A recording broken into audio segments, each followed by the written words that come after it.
फितनाउल खवारिज के हिमायतकारों पर कारी-वार। ISPR के मुताबिक 11 और 12 अक्टूबर की रात अफगान तालिबान और भारतीय स्पॉन्सर्ड फितनाउल खवारिज का बैनुल-अक़वामी सरहद पर पाकिस्तानी चौकियों पर मिला इश्तियाल हमला। पाक फौज ने हमलों का भरपूर जवाब देकर दुश्मन को पसपा कर दिया। मौसर जवाब में 200 फितनाउल खवारिज और तालिबान हलाक हो गए, जबकि पाक फौज के 23 जवान शहीद हुए। अफवाज पाकिस्तान ने हक के दिफा इस्तेमाल किया, हमलावरों को पीछे धकेला, सरहदी कैंप तबाह किए। अफगान तालिबान के तरबियती मराकज़ गैर फ़ाल कर दिए गए।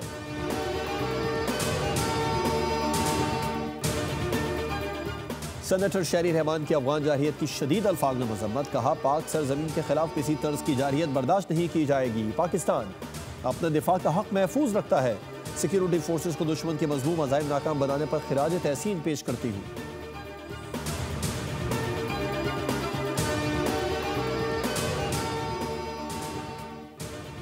और आज रात या पीर की सुबह इसराइली यरगमाली रिहा हो जाएंगे, ये खुशी का मौका है।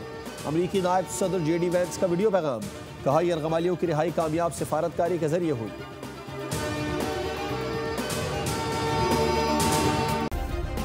सब्सक्राइब करें और बेल दबाएं ताकि कोई खबर रह न जाए।